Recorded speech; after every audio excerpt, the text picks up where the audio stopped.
It's time for Talking Pictures Trivia. A quick friendly reminder, a bagpipe note A is actually a concert B flat. Welcome to Talking Pictures Trivia, the podcast where we explore movies through trivia to better understand the movies we love. I'm today's host, KJ, and with me is... Additionally, joining us today, we have... Mahoney and Patrick. Thanks for joining us, Mahoney. Mahoney has joined us for Back to the Future 2 and Super Troopers. Patrick has joined us for Broken Blossoms, Bride of Frankenstein, Michael Hahn, and The Third Man. Mahoney and Patrick still conveniently like movies. For those joining us for the first time, we start off each episode with a movie quiz, which consists of 2 rounds of questions. Generally, during the first round, the questions are worth a point each, and during the second round, 2 points each.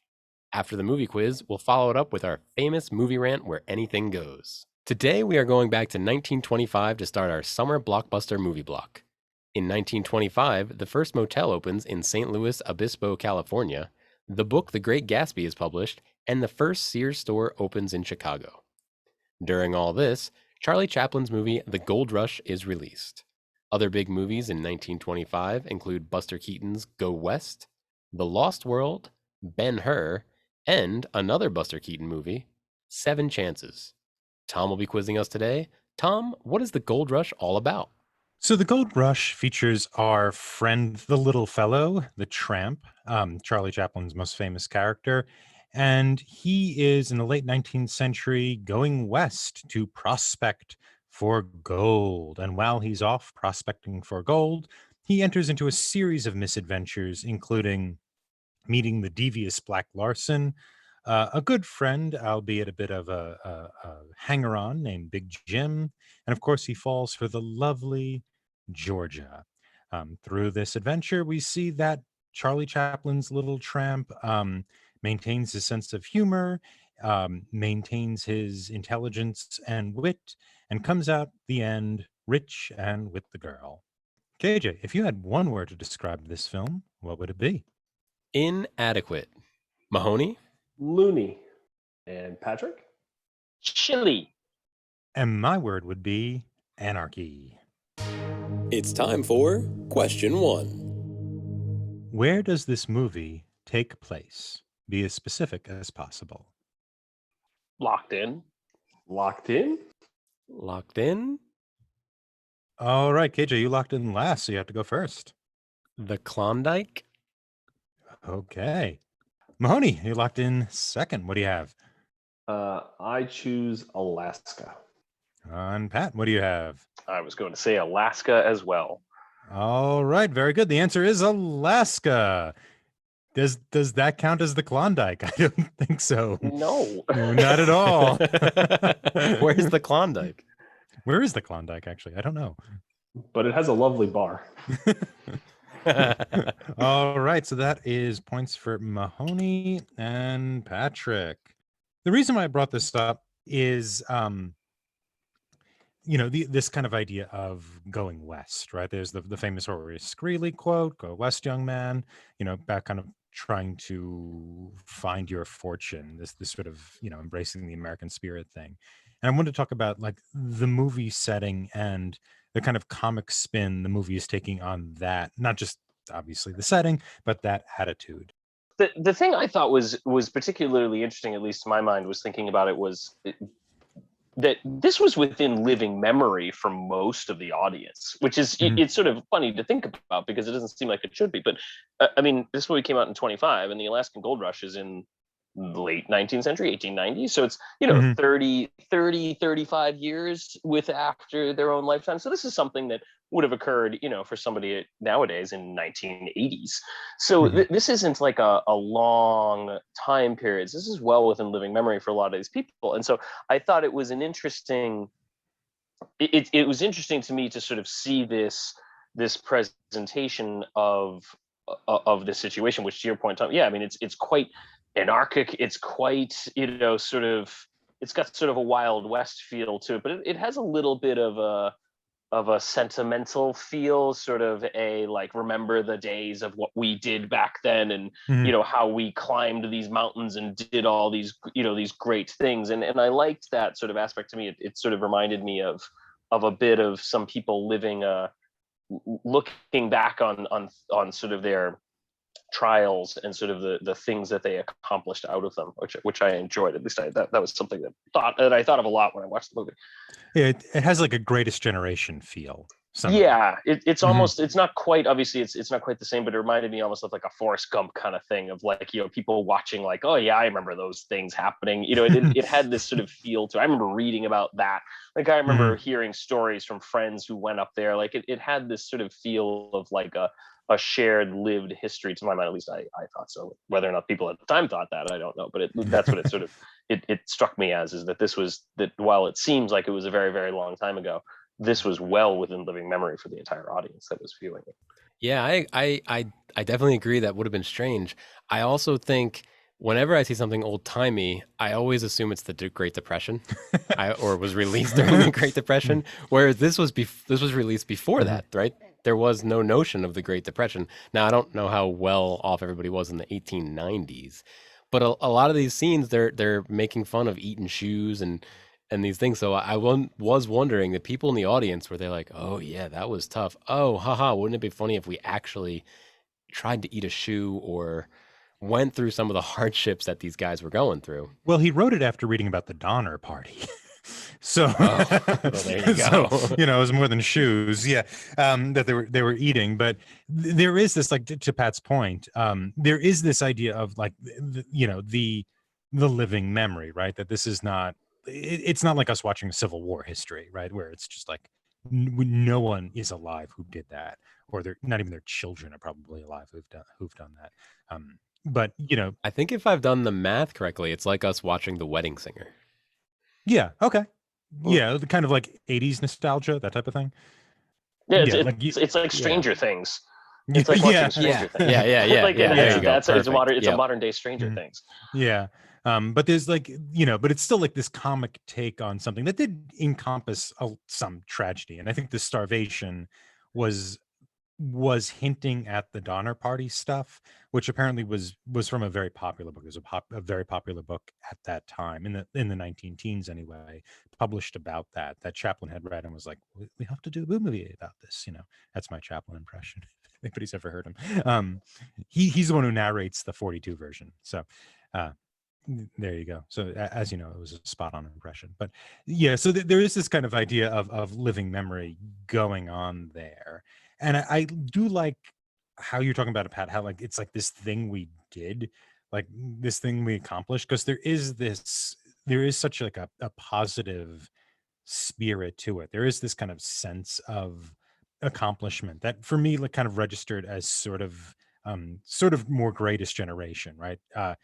Which also was very tragic and very terrible, but it was a bunch of people who kind of built camaraderie through difficulty to achieve something that has now become part of what we think of as being American, right? We're the ones who beat everyone, beat back the worst forces. And here it's like we're the ones who went west, right? We're the ones that go west. And Chaplin also went west, right? As all the Hollywood people went.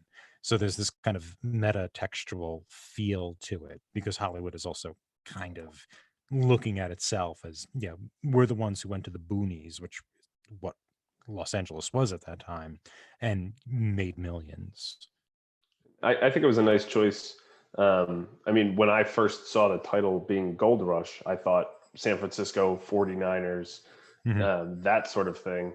I didn't think, oh, we're going to Alaska. So I think rather than just going west, the Northwest approach to it, added that additional struggle, and obviously stemmed from the Donner Party story and all that, but also clearly lent to the comedic edge when you could have the elements of the blizzard, both snowing them in, and then the entire scene where he's trying to get tossed out of the cabin, but he can't leave because the wind is keeping him in the cabin and then blowing him out the other door, and all the other elements that an Alaskan gold rush story actually lends to comedy that your standard just kind of pan mining a river outside San Francisco or somewhere else in California just wouldn't. So I think that was also a nice addition to it, which maybe at the time made a whole lot of sense, since again it was much more recent. But to look back now, whenever anybody mentions to me Gold Rush, because obviously that comes up in everyday conversation, I always think, California, and that's Mhm. Yeah, that's true. I also think of California. I do think of. I think it has a lot more to do with the football team. Yeah, I mean, than I any. agree. When I saw the name, I thought the same thing. I thought, oh, Gold Rush. This is going to be a San Francisco Gold Rush, because I kind of forgot there was one in Alaska. But Yeah, but I do like it's American, but it's also very far away, so it gets to be as American as possible, right? It's pioneer spirit, and also it is literally America that they're in. It's time for question 2. How do we first learn Black Larson's name? locked in. Locked in. locked in. All right, Pat, you locked in last, so you got to go first. I think the first time you hear it is when the police officer yells out his name when he meets him in the tent, because the police officer says it's Black Larson. I thought it was on his wanted poster. I thought he was burning up the wanted posters to stay warm, and I thought his name was on there. Certainly his face was. Yeah, I had his name was on the wanted poster back towards the beginning of the movie. All right, and points go to Mahoney and KJ. It was on. Almost, yes. It was on the wanted poster when we first see his name. It's Black Larson. They don't go with first names, only aliases on wanted posters. And so I brought this up, and Pat, you kind of started us on this, and this was my word, was anarchy, was the sort of the Wild Westness, right? This is the Wild West in some form or not, but the way that kind of order is sort of emerging in this space, and the danger not only from the environment, but also the danger of having to kind of establish community in these like little pockets and little ways very quickly because of the harsh conditions. And I was wondering what people thought of that, how these little communities worked and functioned. There was one, I'm going to call it a joke, but I didn't get it as a joke. But on one of the intertitles, I believe after he comes back down off the mountain, he being the prospector, it said something like, this town was built overnight. And the way it was written is you're thinking, oh, it was built while he was walking down the mountain. And that town also felt like it just emerged now because there was the gold rush. So yes, you had the wild out on top of the mountain with the blizzard, and Black Larson was somehow able, did he build that house? Did he steal that house? Like the cops weren't too far behind by the time we're introduced to all this. So it was kind of strange he could have established himself. But then even the town, at least as written, was, this is brand new. These people just showed up. Nobody has roots here. So I think the movie very blatantly tried to show the idea of an emergent order. Yeah, I mean, what was interesting to me was that, yeah, a lot of the, because by especially by even the 1920s, even by 1890s, for the most part, the quote unquote West was won. It's sort of like the days of the Wild West are mostly over by this point. So to see this as a sort of like, oh, but it's still pretty wild up there. It's sort of like that Alaska still is a frontier at this point. And again, within recent memory was a pretty anarchic place, and anarchic enough that that there's two sort of major environments that sort of emerge within the film. There's the area outside of the town, which has its own sort of rules, and sort of there is a sense, at least I got it, that like once you leave the town, there's a totally different set of rules out there that you get out there, and but there's still an assumption that people will sort of look out for each other. Like there is there's one of the subtitle cards says something along the lines of the fact that Black Larson gets sent out at one point to go look for food, And he finds food, and the subtitle says something like, but he does not care for his fellows in the cabin, or something like that. So there's sort of an ethical sense when you get outside of the town, that there are things you're supposed to do and that there's things you're not supposed to do. So there is still some rule of law, and which is interesting, Tom, to your point. Yeah, there's also sort of there's some police officers, there's some sort of encroachment of law, there's some attempts to sort of create some sense of order up there, but for the most part there's a completely separate set of rules that exist outside the town. And then you get in the town, and for the most part it's got a pretty, it's got a little bit more sort of less law and order than you might have expected in a regular town, but there's certainly a more established sense of order and hierarchy that exists there. You can still have fights that break out in the middle of the dance hall, but it's not going to be as it's not quite as extreme as, people aren't pulling guns for the most part, although you can, like, the Georgia starts firing guns from the top of the bar, but which again, still a little anarchic, but people aren't pulling a shotgun like Black Larson does when people show up in his cabin. So there's sort of less anarchy within the town, and there's even a jail, which I loved that scene where the little tramp dumps all of the snow that he shovels off from the other two houses, and he dumps it all from the jail, and then runs away from the jail. I thought that was really funny. But yeah, so there's certainly a sense of anarchy, particularly outside of the town. There's still an assumption that people have a certain set of values they're expected to adhere to, and if they don't, that's considered a negative thing.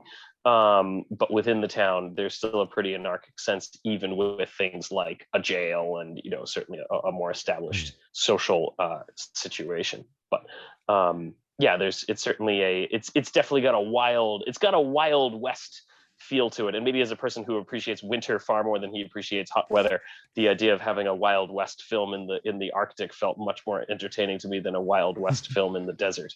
So maybe that's why we are recording on the edge of June for people who are listening. Yes, and for reference, this is my least favorite time of year. It is really muggy. I think even the setting with the weather tells you Alaska is a place with very little order and is quite wild. I mean, even at the beginning, when he's just kind of walking the S curve around the mountain, and you just see the bear kind of plodding behind him, tells you right away, you're not in Kansas anymore. This isn't a place where, society has taken over still. It's still, kind of out in the middle of nowhere. And then he just happens to stumble across this cabin, and maybe it was Black Larson's cabin. Maybe it was the prospector's cabin and he was using it. Maybe it was just somebody's cabin and everybody just moved into it. So you certainly, I agree with Pat, you had the town set up to give you some idea of, listen, Alaska does, have some civilization and people have sort of established themselves. But I think certainly, everything from the weather to the fact, the bear wanders right in the cabin's front door lets you know that Alaska as the whole, especially back then, was not a place that was even remotely tame. So there's certainly a strong sense of anarchy, especially when you're kind of outside of that core of civilization. Yeah, what I liked about it is a lot of it's like homesteading too, like homesteading works, which apparently was true. There's this book, I think I've referenced it before on the show, The Not So Wild Wild West. I don't remember the name of the author.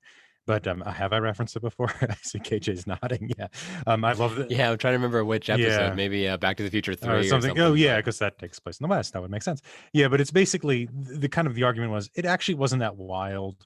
This kind of anarchic not homeschooling, excuse me, homesteading system worked really well, and that's essentially what Big Jim does. He's basically like, all right, I'm here. I like mine this land a little bit. It's my mountain of gold. I'm not really that worried about, losing it or what have you.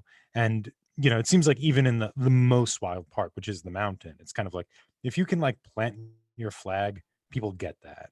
And you don't, the town itself has established a lot of modes of order in spite of the fact that it is, on the periphery of society. And like you were saying, like she just shoots guns into the air indoors in a tavern, it's like whatever. And people get in fights and all that type of thing. I read an essay, or I listened to. I think the commentary track for the Criterion edition suggests that she is supposed to be a prostitute, but I did not get that at all. I don't know if anybody heard that, but whatever. Like, The only reason I thought that maybe that was a suggestion being made is because they have the photographs of Mhm. her that she's Yeah. making, and I wasn't sure if that was supposed to be like, because yeah, I mean, I didn't listen to the commentary, but I wondered the same thing, if that was a 1925's way of suggesting that she's a prostitute, because yeah, the there's a photographs that she's making, and she's got a fairly decently large number of them, which is sort of like, why does she have these unless this is effectively an advertisement? Yeah, that's And that was what I it's her wondered, 8 was by this 10. Yeah. was this supposed to be, it was an advertisement? I wasn't sure if that was supposed to be part of the suggestion there, but again, it's not knowing the code that might have been used at that time. I wasn't sure if that was what was being suggested or not. So I don't know how she gets that nice fur coat. Like all the women in the movie No, they have all very have nice it, clothing. and that's actually an Yeah. interesting point too, because they're all well dressed. Like all the women have no hints that they're not doing well, and there's plenty of men that are. There's plenty of men that are even in the dance hall that are dressed like like tramps, and yet those women they're dressed to the nines. Yeah. All right. And after round one, we have KJ and Pat with 1 point, and Mahoney is our leader with 2. We'll see you in a moment with round 2. See you then. Tom here. I just wanted to let you guys know about a new type of baked goods / photograph fusion product that I've started using called Edible Family Portraits. Edible Family develops realistic-looking photographs that you can hang on your wall or put into a picture frame for your office. But these pictures are also edible. Want to develop a picture of Grandma's 90th birthday, but worry you might be ill-prepared when your blood sugar drops too low? Just grab that irreplaceable memory from off the wall and take a big old bite. Now in cookie, candy, cake, and marzipan flavors, edible memories are memories you cherish in flavors you love. You may want to save a photo of your childhood dog Lucky, but when the hankering for some fresh marzipan comes along, who can resist? I mean, it's marzipan. Try some Edible Family Portraits today. Edible Family, because forever isn't delicious. And we're back. Time to take a break from the trivia and get to know the guest a little bit better. Mahoney, if you could watch this movie with anyone, dead, alive, fiction, nonfiction, who would it be? So I had to fight very hard not to choose the same answer I gave from the last episode, which was just to say alive.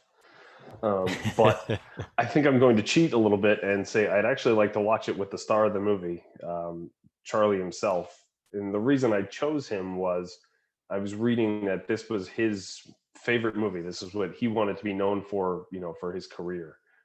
So I'd like to know, why this movie as opposed to all the others, and probably get into a prolonged conversation with that. But also I'm intrigued by, some of the effects, especially since we're talking 1925, the cabin that blows away, or the giant chicken, or any of the other, kind of fun things that happen throughout the movie. So I think for that reason, I'd actually like to watch it with the star himself.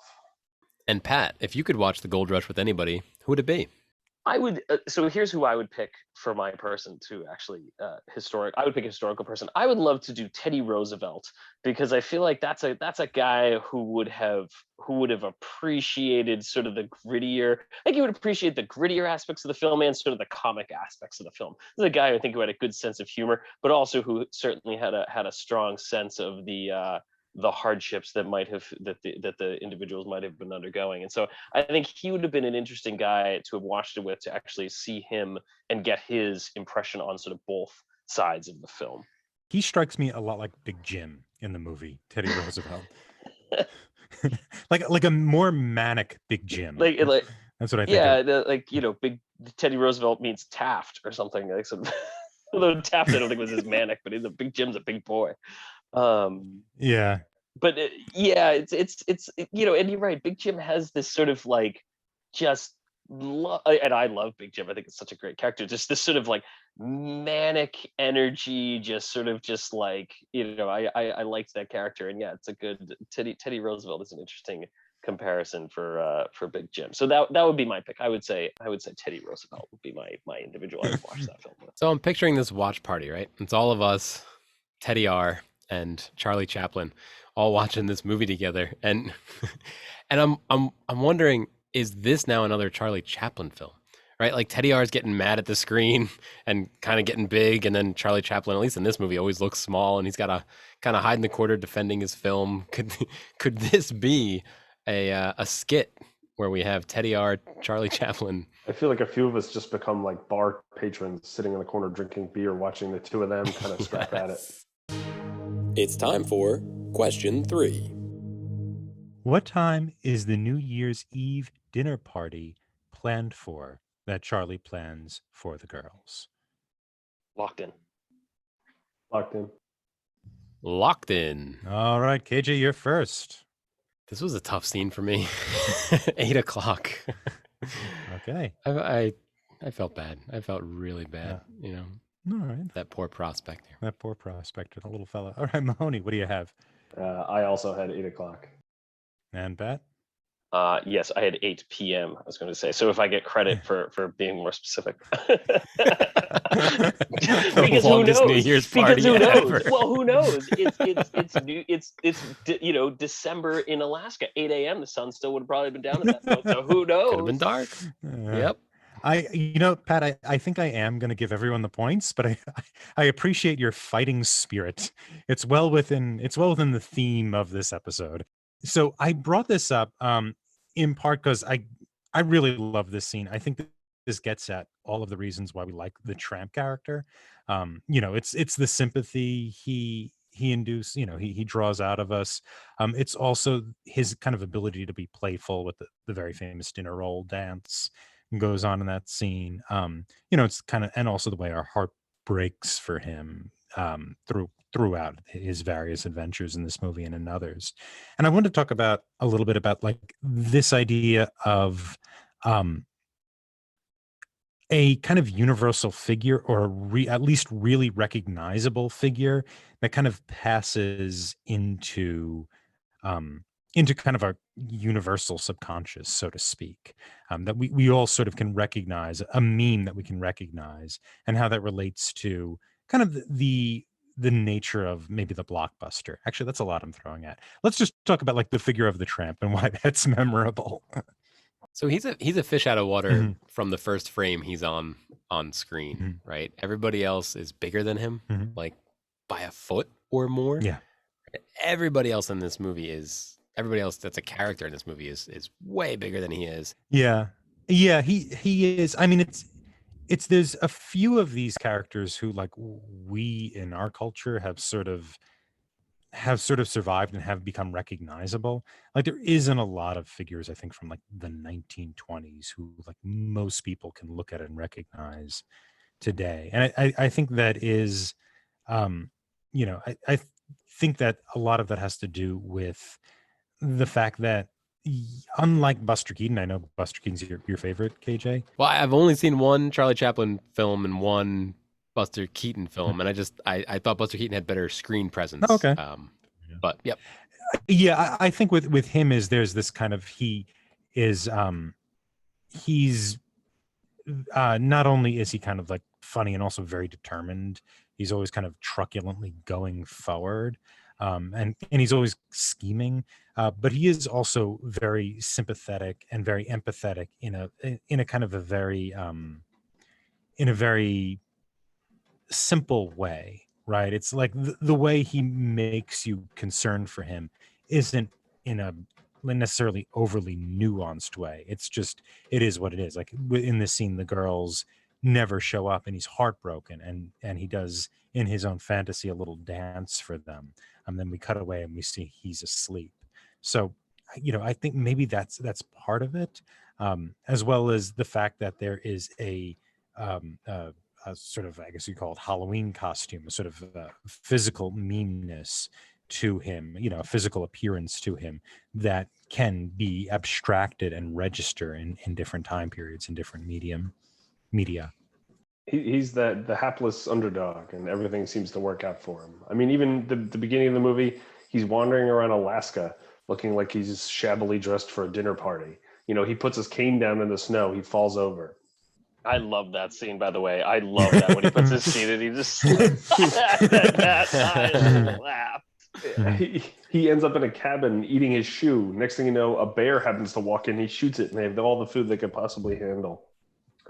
He meets the girl. He meets the prospector who has the mine. I mean, he's the epitome of the guy who looks like he shouldn't amount to anything because he's a foot and a half shorter and 100 pounds lighter than everybody else, isn't dressed the right way, and has no basically sense of kind of how to conduct himself, but yet somehow ends up with a bunch of money, the girl, and essentially at any turn when things could possibly go awry for him, he kind of comes out smelling like roses.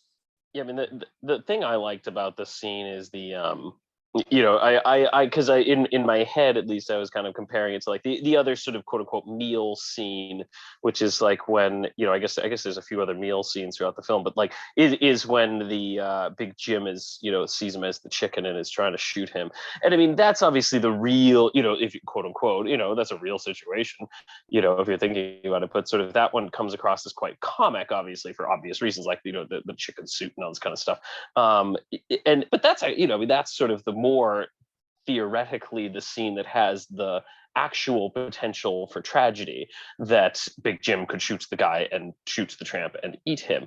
But it's obviously comes across as quite comic, and we know how it's going to turn out. We know it's going to turn out well. This one, though, actually comes across as the tragic scene because you don't actually know that it's gonna you don't know, at least I didn't know how this film was going to end. You don't know that he's going to end up with the girl, and it's sort of, it just has that scene is just like, I know KJ, your word was inadequate, but man, that scene is sad. Dude, that scene is brutal. Yeah, when they don't show up, I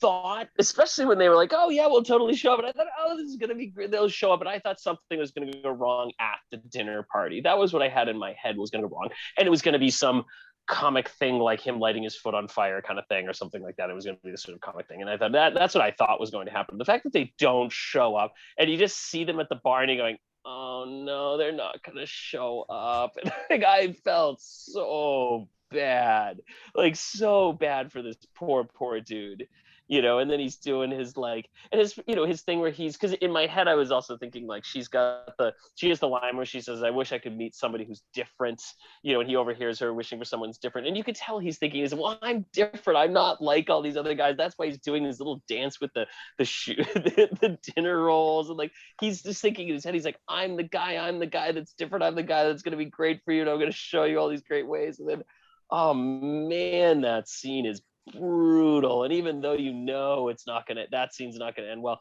that is the tragedy, kind of tragic scene.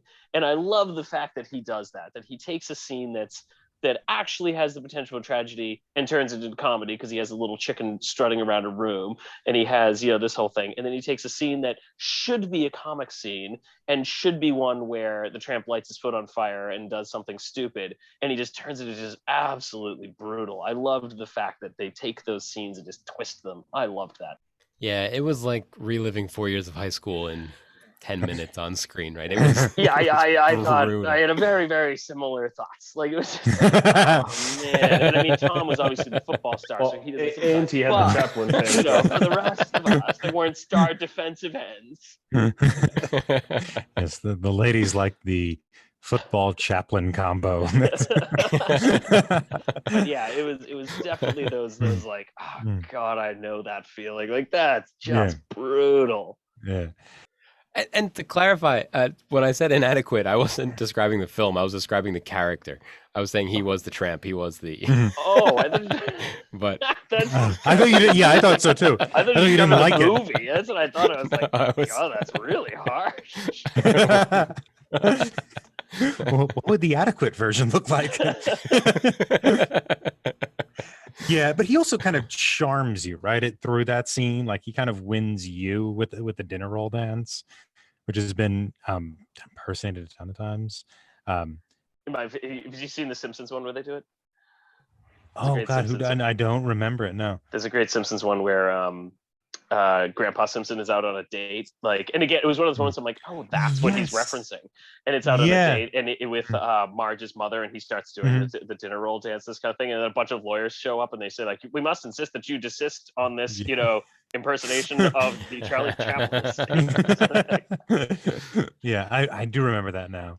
The ones I remember were Robert Downey Jr., who played Chaplin in a movie called Chaplin, and then Johnny Depp, who plays like a guy in, like, I forget what, Benny and June was the movie, and basically he's obsessed with silent movie comedians.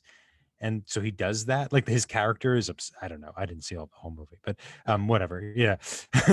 But yeah, it's been kind of impersonated a lot. But I think it's also the thing with him too is he's always, and Keaton does this as well. He's always kind of on the edge of everything.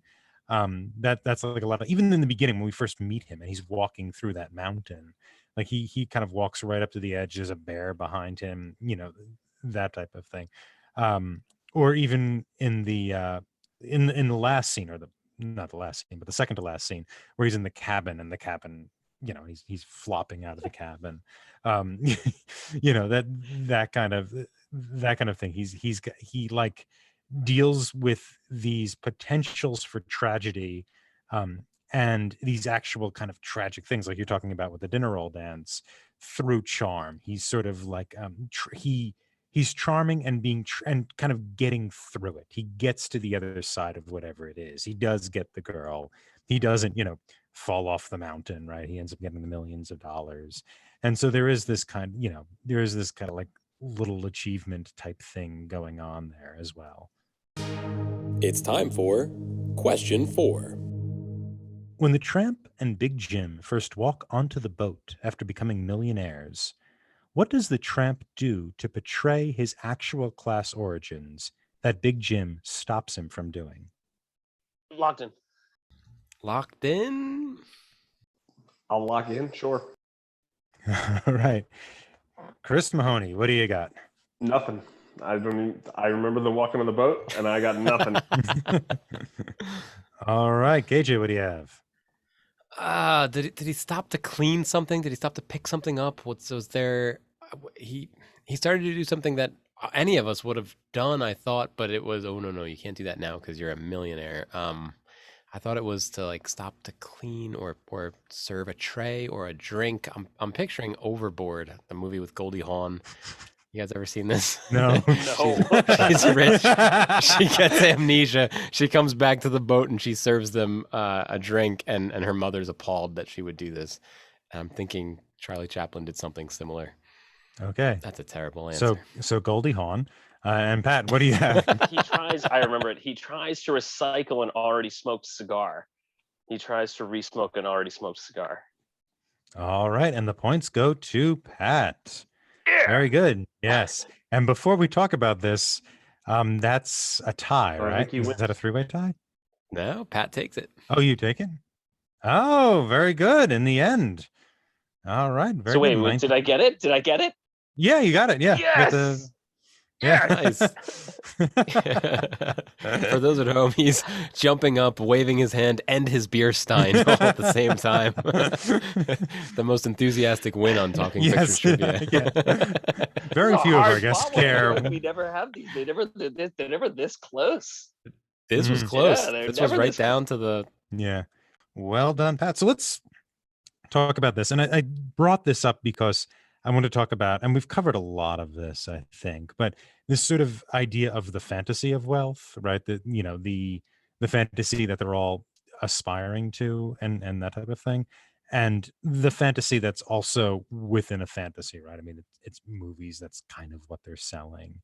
And, how these kind of things envelope together and how they're then delivered. I mean, I guess maybe this isn't quite what you were getting at, but in my head, and I don't think you've done this movie, and if you ever do it, please invite me, is Treasure of the Sierra Madre, which it's a very different movie. But it certainly deals with people's response to acquiring wealth. And obviously, to your point, Tom, and actually I think that's a great word for it, is this is a fantasy. This is absolutely not a realistic film in any sense of the word. Where Terrors of the Sierra Madre is actually quite a realistic film, I think, in terms of psychological reaction. But and what I kept thinking watching this movie was sort of like, and especially those final scenes with them sort of marching on their boat with their cigars and their money, and their sort of that yes, there's this portrayal of who they actually are. But it sort of reminded me that it's also, these are fundamentally good people. And so there is sort of a celebration you can kind of have in their success that you can't have in a lot of other films that sort of focus on wealth acquisition. And the other film that sort of popped into my head, and again obviously a very, very different film, is No Country for Old Men, which is also a sort of a Western film in which an individual acquires a lot of money, and that does not end well. And there's this sort of sense that wealth doesn't change us per se. And yet this film, even as a fantasy film, sort of still carries that. And even the fact that yes, the tramp tries to pick up a cigar and smoke it, but even Big Jim, when he tries to have his nails done, the woman tries to clean his cuticles, and she says, no, clean my corns. It's just like, yeah, these guys ain't class. It's just like they still betray who they are. And I feel like a lot of films that deal with wealth acquisition sort of deal with that theme, that you still can't change who you are. And I feel like this film did it in a quite comic manner, whereas other films that are sort of Western films that deal with people coming across lots of money often focus on the fact that on a more dire sense that they are not who they never changed who they were, whereas this film sort of did it in a comic sense, which I appreciated. I don't know how much it has to do with class, but I did like at the end when he gets caught as the stowaway. He doesn't try to defend himself. He's almost curious what's going to happen. And then somebody else comes and says, no, this is the rich guy on the boat. Like, you don't have to take him away. This is the multi-millionaire. Right. But I think a lot of... No, this is Big Jim's partner. Yeah. Partner. But I think a lot of what works for the Charlie Chaplin style of comedy is he doesn't defend himself. When things go wrong, he kind of lets it play out, or he's like, yeah, it went wrong, and I'm not going to try to say, no, wait, like, I didn't do that, or, I'm supposed to be here, or I'm not supposed to be here. He doesn't try to assert himself correctly as he could have in that stowaway scene. But what's interesting is he won't defend himself necessarily, which I will agree with, but he'll defend others. He'll defend Georgia, something like Georgia. He'll step in to defend somebody else, but for the most part, yes, he defends it. Even when Big Jim shows up at the cabin, he would have left that cabin if Big Jim hadn't shown up. But because Big Jim shows up, he'll hide behind him. But he'll defend somebody else, but not necessarily himself, which is an interesting point. Probably another reason why he kind of transcends, right?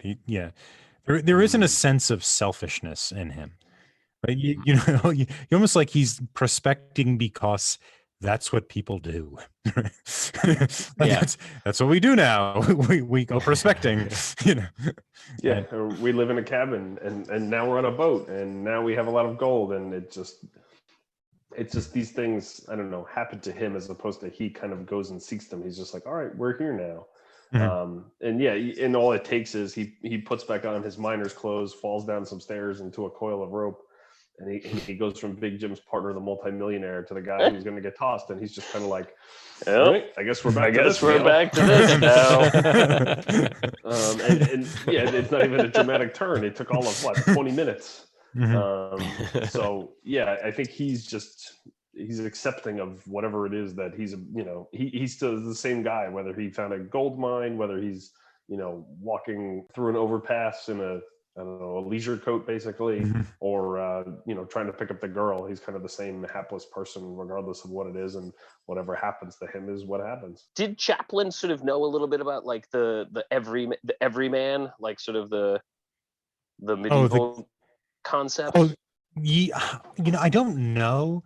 The figure itself of how much you knew about, like the everyman, that type of thing. Just because it's like, I mean, everyman is also, if you think like literally the medieval concept of the play from like the late 15th century, it's like not, not comic at all, right? It's like No. it's teaching you a lesson. A lot of this was based a bit on a character that his father would do. It's not exactly that. He kind of built it when he was with the Keystone Production Company, which is where he started in America, before he did started directing his own films.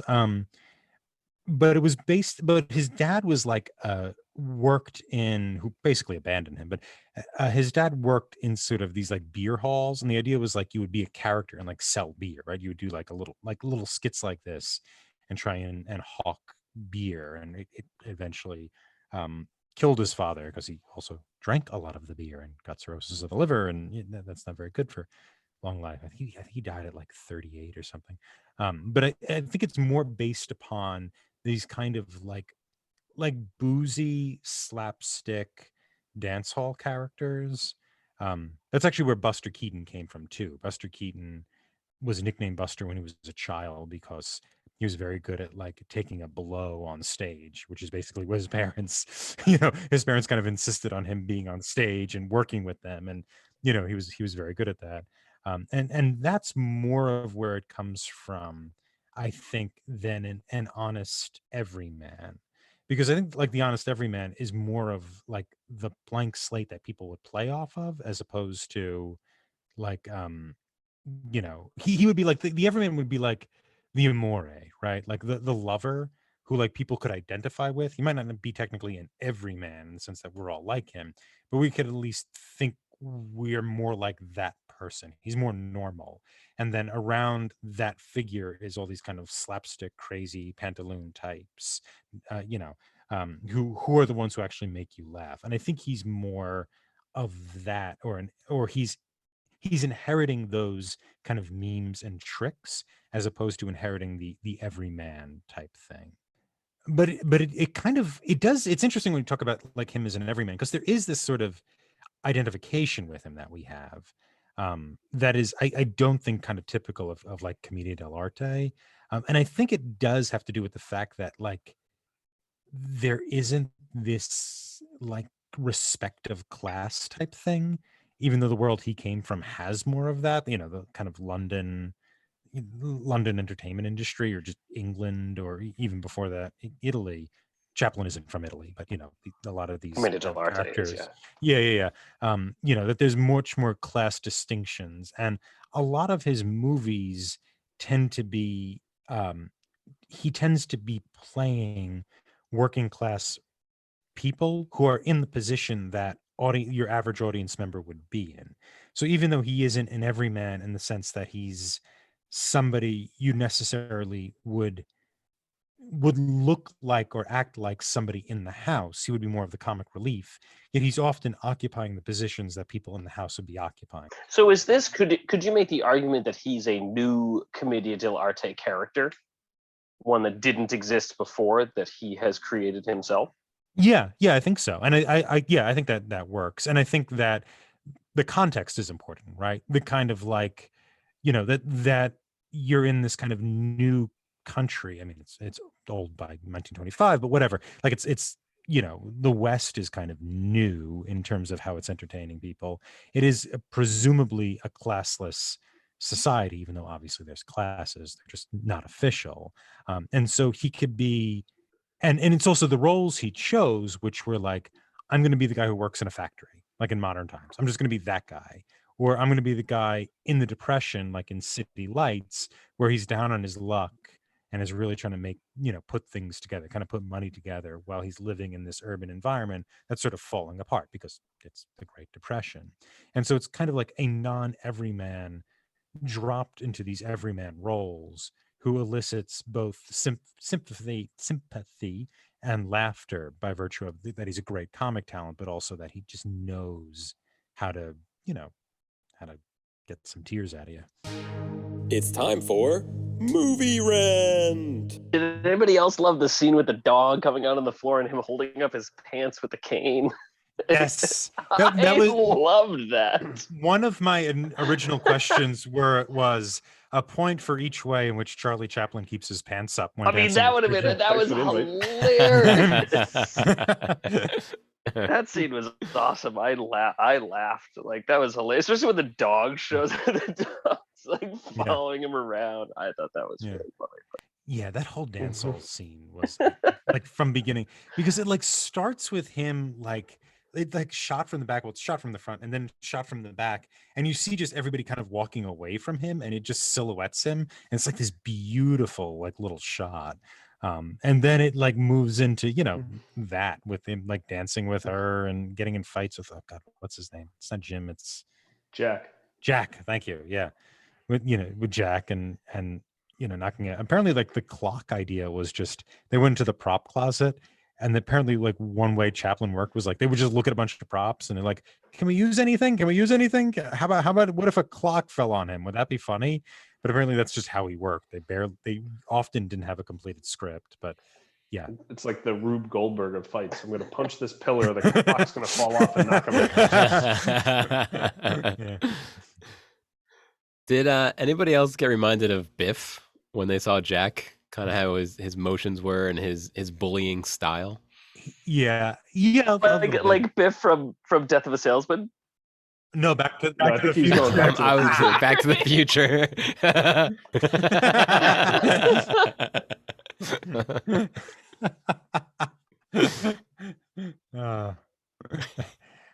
Yeah, it's almost like a bully is a bully is a bully. I wonder how long that concept has been around, of just like the bigger guy who just kind of muscles the little guy. I imagine maybe forever. Yeah.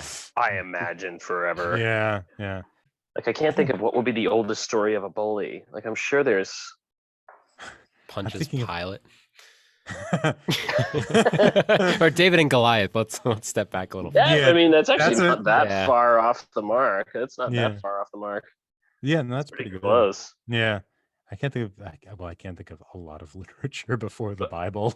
I mean, I'm trying to think of like ancient Greek. I mean, there's certainly. I'm trying to think if there's like an Aristophanes. Like it would probably be like an Aristophanes or something. But there's probably something in there.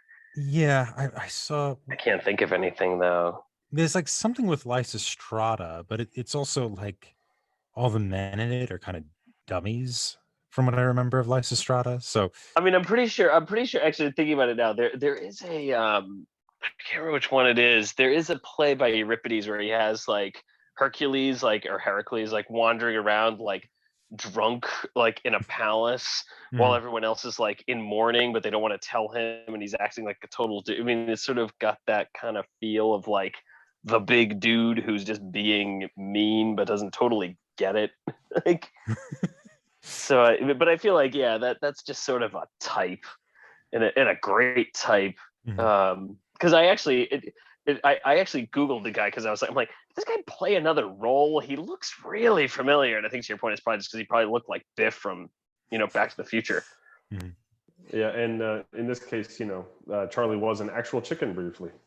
So, What are you, chicken? Oh, yeah. Chicken in the last scene. Because Have you been watching the movie? It's interesting because he probably has because a lot of them have like a lot of makeup and they kind of do like the crazy eyes and this kind of stuff. But like he probably had like the most natural movements, face, sort of like the most sort of like if it was a modern actor, you wouldn't have been totally shocked by that performance.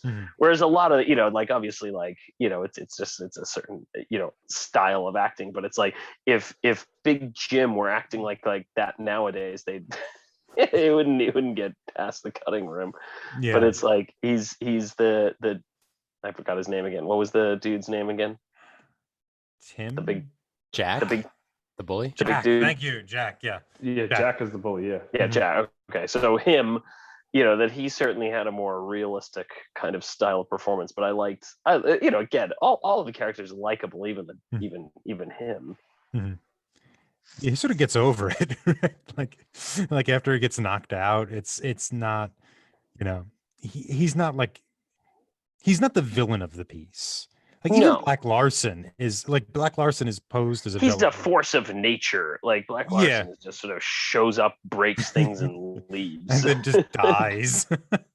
yeah, and dies in He a just way. dies. Yeah, and I also like how the cops are completely incompetent. Like they just accidentally wander into him, and even though they just stumble upon him, they still get shot and killed. And the only thing that stops Black Larson is accidental avalanche or whatever that is. Nature has a justice of her own. Yeah. Well, they do have that line, right? It's like the North, a law unto itself, I think was one of the intertitles. Something, whatever. Yeah. So that kind of fits. But apparently those special effects are also pretty revolutionary for their time. When he falls out of the cabin, it's again, it's obviously like fake, but it looks at a first glance that looks reasonably good. Yeah. It's got a King Kong-esque feel to it, which is it still looks at a first glance, it's good. Mm-hmm. And King Kong's like what, 8-9 years away, right? Like it's King Kong's 33, I think 32, something like that, somewhere around there. But it's got that feel because even it's when the little dummy thing falls out of the house, like its legs move, and then it flies back into the house.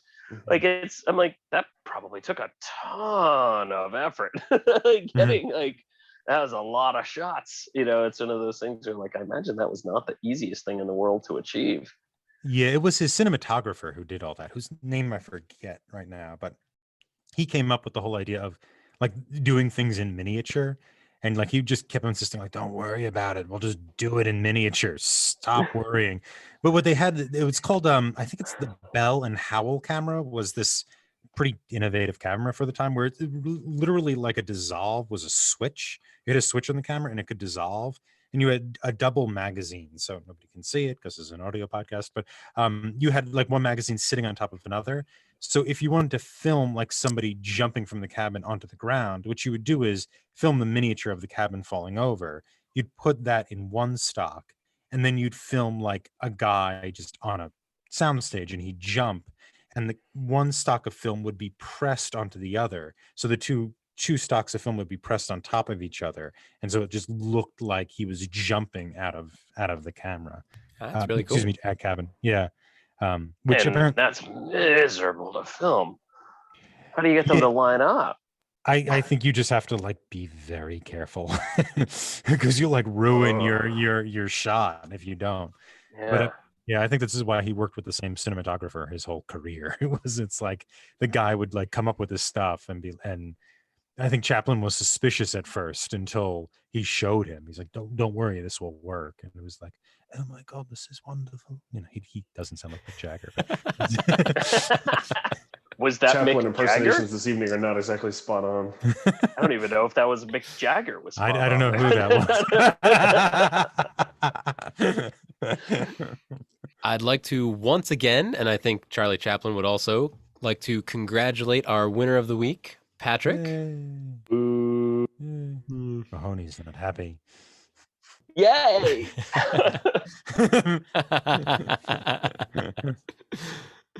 Check out our website, talkingpicturestrivia.com, for more information about us and our episodes. You can find us wherever you listen to your podcast, as well as our YouTube channel. We are extremely grateful for any reviews, as those help others like you find us. If you like what you hear, remember to like and subscribe to our show. Are you considering prospecting, and why? Let's continue the conversation on Twitter at Talking Studios. Have additional thoughts? Email us at talkingpicturestrivia@gmail.com or give us a call at 201-467-8679 for a chance to be featured on one of our future From the Listener episodes. Thanks again, Mahoney, for joining us today. Thanks for having me. Also, thanks again, Pat, for joining us today. Thank you, guys. Thank you for having me. You could find me on Twitter at ThomasLehman15. And you can also tune in for B-Side, Talking Pictures Trivia B-Side. I think I'm a week behind on those. I'll get them done. No worries. But in B-Side, we go into a little more depth in the movies. So please subscribe to that as well. And you can find me on Twitter at KJ10001000. Join us next time as we continue our summer blockbuster series and discuss Nick's summer blockbuster recommendation from 2001, The Fast and the Furious. Ding, ding, ding, ding, ding.